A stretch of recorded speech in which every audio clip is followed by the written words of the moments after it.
You are somewhere between 3 to 4 years old. You direct your eyes towards the glass mirror on the opposite side of the square room. Even after standing up from a little chair, you're too short to see your reflection on it, so you give up and move on to the next self-destructing mental activity that you can think of. You start singing a song and quickly get bored as your eyes cross paths with that thing on the table. Your eyes linger there, and almost involuntarily your hands move closer, finally touching it and feeling its cylindrical softness. You bring it closer to your mouth, your eyes half closed, as the yearning intoxicates your reasoning. You manage to get a whiff, miraculously snapping you out of your trance. You put the marshmallow back on the table. If you eat it now, you risk not being rewarded the second one. Your two treasures lie waiting for you on the other side of a few minutes, which end when your instructor returns through that door. Give in now, and all you get to eat is one marshmallow. Unbeknownst to you, making it to the end of this experiment carries a lot of information about you, about your future, your impulse control, ideation, ability to defer gratification, ability to postpone the saliency of current psychological fantasies, etc. This experiment, which has come to be famously called the Marshmallow Test, was first performed in 1970 in a research led by Stanford University psychologist Professor Walter Mischel. The beauty of this experiment lies in its simplicity. The length of time that a child subject was willing to wait before voluntarily terminating the waiting period and eating a marshmallow was a measure for the child's ability to delay gratification and ability to resist temptation. Importantly, what many might not be aware of, the reward was a choice between marshmallows or pretzels, depending on each child's preference. For the test to be informative, the subject had to value either a marshmallow or pretzel to see them as a reward, respectively. Now let us consider another version of this experiment where there are 10 adults in a room, each seated with a cigarette on the table in front of them. The conditions of the experiment are simple. One stands to be rewarded a packet of cigarettes if one is able to voluntarily wait for half an hour without smoking the cigarette in front of them. Now let us imagine that 2 of the 10 subjects are on polar opposite ends of nicotine addiction.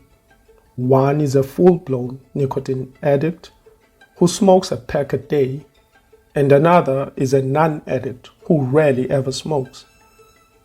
Let us imagine they both make it to the half-hour mark, to the end of the experiment. Who had more restraint?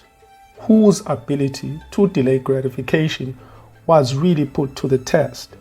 Whose achievement is worthy of applause? Did the non-smoker really achieve anything? The ability to resist temptation, if tested, can only be done so, or should only be done so, with things that the subject values as a reward. The more one looks at society, however, the more it appears like a big room full of nicotine addicts, mild addicts, casual smokers, and non-smokers. The test and reward is the same for all of them. Resist lighting a cigarette and stand to be rewarded a pack of your brand preference. In this room, non-smokers who have never had any inclination to smoke receive the same applause, standing ovations, and seemingly garner the same amount of respect as full-blown addicts when they make it to the 30-minute mark. For most of us, society has laid the foundation and erected very stable houses to safeguard against finding out where we fall on the addiction spectrum of cigarette smoking, insulating us from real tests of character and self-control. In the old days, the area was a fertile open field with abundant real estate for such testing grounds. There were intimate distances between laziness and starvation, between sickness and death, intercourse and pregnancy, threat and physical altercation, indecency and shame, etc. To avoid hunger and starvation, one had to hunt or gather. To recover from sickness, one had to endure the pain that came with some sicknesses that did not have targeted medical therapeutics or painkillers. To avoid having children unnecessarily, one had to get married. To avoid unnecessary violence, harm, and death, one had to make threats with extreme caution or only when one was ready to have a physical altercation. To avoid public shaming, one had to avoid engaging in certain cultural taboos, as this would quickly gain traction amongst members of such small communities. Entanglement. Yes. Yes. A relationship. Taking all of this into account, one had to be more self-aware with regards to one's strengths and weaknesses in order to survive. Relative to modern times, the price to pay for such ignorance in the old days was too high. Which brings us to the dilemma of the modern age, the encroaching absence of tests of character and self-control. How many of us, if tested on their true temptations, would survive such tests? How many of us would want to know more about their ability to resist temptation? If one's own conceptions about one's self-control and ability to resist temptation are to be scrutinized, they should be done so optimally. This would be difficult to standardize, as every human is a custom-made product that inherently gravitates towards different things. Everyone has a different hierarchy of values. To be informative then, tests of self-control can only be done with those things that an individual holds to be intrinsically valuable. Much like precision medicine, such tests should be personalized to the individual. The marshmallow test is all around us. Let us look at fidelity in married men.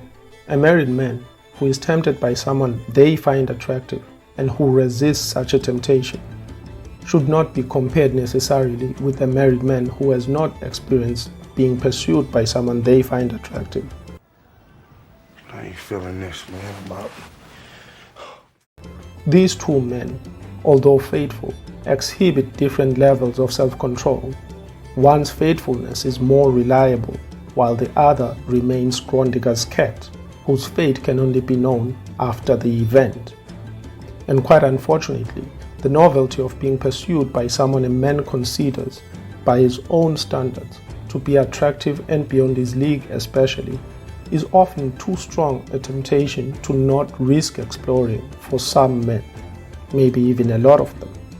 Generally, sexual exploration is too valuable a commodity for men, regardless of what society they come from. Now, let us consider the case of female fidelity in married women.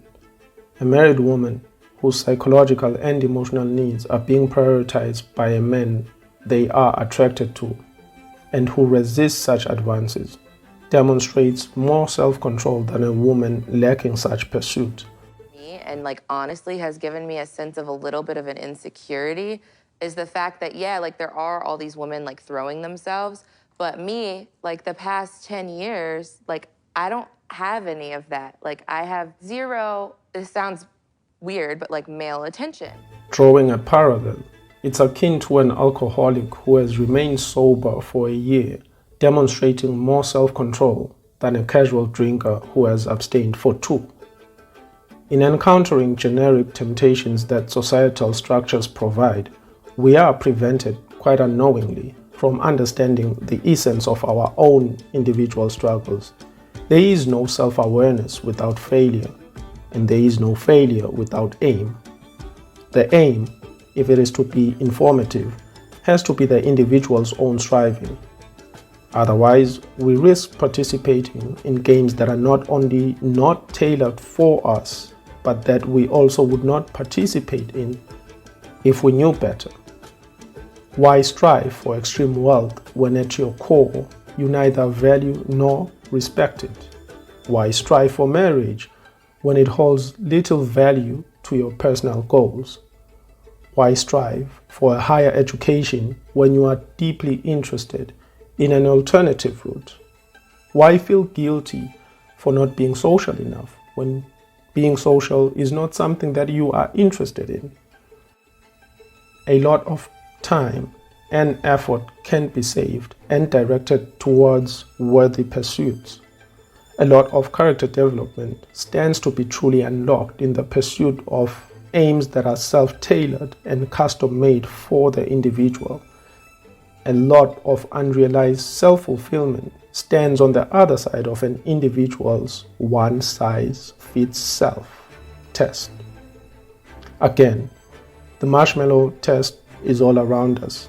As society applauds or criticizes individuals based on their perceived feats of self-discipline or lack thereof, ask yourself, do you even like marshmallows? If not, then why participate in a game that is doomed to either reward you with something you do not care about or criticize you for failing to get something you do not want in the first place? So, the pertinent question remains, what do you want? What do you want? What do you want? What do you want? It's not that simple. What Until next do time, you want? Yoga's Musings, adding value, one essay at a time.